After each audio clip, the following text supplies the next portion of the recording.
The movie opens with a rich man, DeMarco, arriving at his security-enhanced mansion. When he steps out of the car, Lucas, a professional hitman who has been sent from the Hitman Agency to kill DeMarco, checks to make sure that he is the target. While he's calculating the perfect time to hit his target, another operative named Eric enters the scene and swiftly takes down all the security guards he meets. The chief of security sees Eric and orders his men to go after him and bring him down.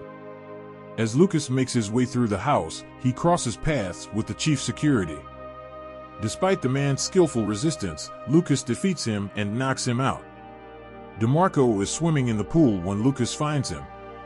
When Lucas brings out his gun to eliminate DeMarco, he proposes a monetary offer in an attempt to persuade Lucas to spare his life. Uninterested in monetary negotiations, Lucas swiftly eliminates DeMarco by shooting him directly in the head. Eric sees this happening, and within a second, he vanishes when Lucas attempts to shoot him. Lucas then calls the director, Mr. Smith.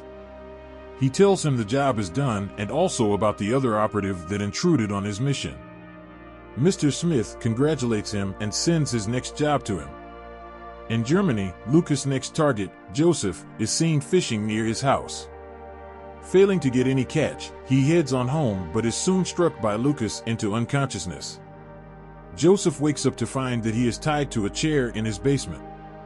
Lucas wants some documents from him, some evidence that he has against Mr. Smith. Joseph swears that he has nothing with him, but Lucas knows well that he is just pretending. Lucas gives him another chance to reveal where the document is, but he denies knowing anything about it. Just then, Lucas blacks him out. The Hitman Agency is currently in a meeting discussing past and ongoing operations. Mrs. Alder is dissatisfied with Mr. Smith's leadership style. She points out things that went wrong with the DeMarco mission, which includes Eric, the intruder. Mr. Smith dismisses the meeting, stating despite all the mishaps, the mission succeeded. After the meeting, Mrs. Adler goes to see Eric, the hitman that intruded on Lucas' mission. She congratulates him for ruining Mr. Smith's day. She assigns him another task, instructing someone to go after Lucas to uncover what he and Mr. Smith are up to. When Joseph regains consciousness, he tells Lucas that he is Carl and not Joseph. Lucas already knows that he is spitting lies, because he found a file which has info on everything about his place of birth, parents, and some more. Joseph had worked in the Hitman Agency and was never captured, till now.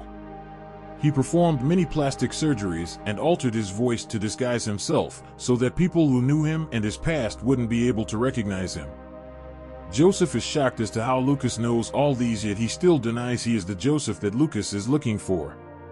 Lucas finally proves he is the one when he verifies the scar on his abdomen.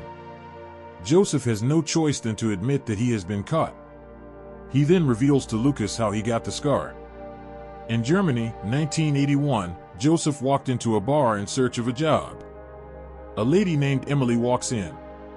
A man in the bar tries harassing her, and Joseph, who is concerned, asks the man to let her go, but for meddling into his business, the man lands a punch on his face. In return, Joseph slams the man's face into the counter and warns him not to go near her. Emily then thanks Joseph and introduces herself. The two then decide to have some drinks. Emily shows interest in Joseph and tells him that it's his search for destiny that brought him to meet her. They spend some time together, and Emily expresses how much she wants to spend the rest of her life with Joseph. Sometime later, Joseph wakes up to find Emily is lying lifeless on him. After disposing of her body, a lady named Nina walks into Joseph's room claiming that she knows who Emily's killer is. Without wasting time, he rushes to the killer's house to take revenge. He pretends to be a customer and later pulls out his gun, unveiling his intentions.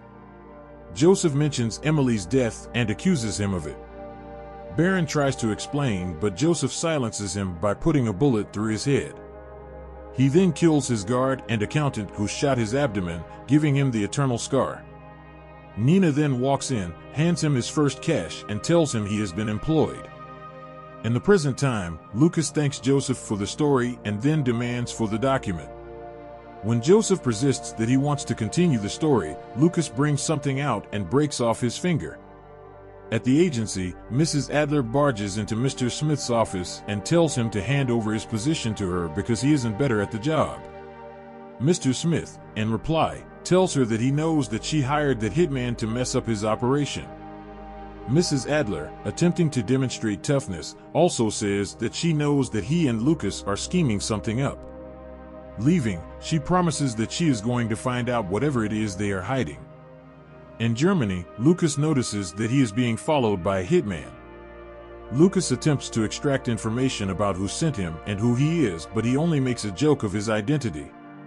Lucas, with a sinister demeanor, invites him to check which of them is faster. They both drop their guns and bust into a fistfight for some time and then bring out their knives, but Lucas stabs him first. Lucas returns to Joseph and gives him some water, assuring him that he isn't his enemy. Lucas urges Joseph to give him the document in exchange for his life, but Joseph, who is skilled at the job, tells him he is aware of what's going on and won't fall for any of his tricks. Joseph then tells his story, how Nina left the scene. Nina called him one day and gave him a set of jobs and added that one of their men is there and he has to kill them. Later, while Nina is going for her daily run, Joseph hid himself in the trees and stabbed her with a spear. She was the one on the list, but she didn't know. Before losing her breath, she congratulates him for being professional and says she is proud of him. Back in the present, Lucas injects Joseph with a truth serum. Eric goes to Germany and informs Mrs. Adler that the hitman he sent is dead. Mrs. Adler asks him to find Lucas and kill him along with everyone around him.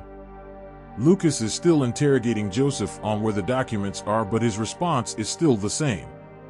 Lucas proceeds to kill him, but he begs Lucas for some more time so he can finish the story. So, continuing the story, he was sent by someone in the agency some years later to kill Clemens. Joseph tries to inject Clemens with a drug which will make him die peacefully in his sleep, but Clemens awakens before he could inject him. Joseph then orders him to choose between death by the injection or the gun. Clemens accuses Joseph of ingratitude, emphasizing that he created him and pays him. Joseph is shocked by the news, but he still orders him to choose how he wants to die. Clemens reminds him of Emily and tells him that everything that transpired between them was orchestrated. Nina paid both Emily and the guy at the bar to create that scene to get his attention. Later, Nina asked Emily to drug Joseph, and after, she killed Emily herself to get Joseph into the game. Joseph is hurt by the news, but Clemens assures him he gave Emily a befitting burial. Joseph then drops his weapon and says he quit. Clemens' bodyguard comes for him and Clemens orders him to tie Joseph up and throw him into the river. Back in the present, while he is preparing his weapon to kill Joseph, Joseph frees himself, knocks him down, and shoots his leg. He goes on to tell Joseph that he deliberately donated blood so that Mr. Smith would send one of his men to him. He further claims that there is no evidence, not until he came to his house and he recorded all the conversation they had. He plans on making it public so that everyone will know what the agency is all about. At the agency, Mrs. Adler barges into Mr. Smith's office with Eric telling him that it is over.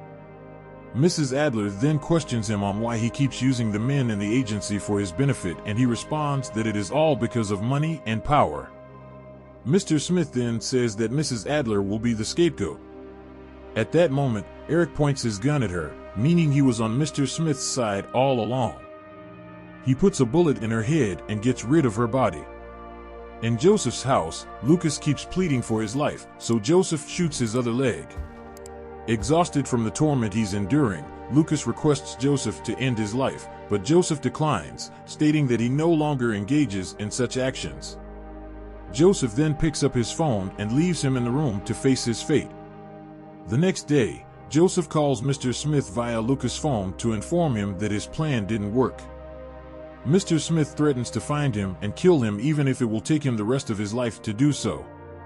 While he is still ranting, Joseph tells him that he will die before him because one of his men will surely kill him when he hears the conversation he made public. A minute later, Eric enters his office wearing an angry face and eliminates him. Joseph then leaves the bar happy that his enemy is no more. The end.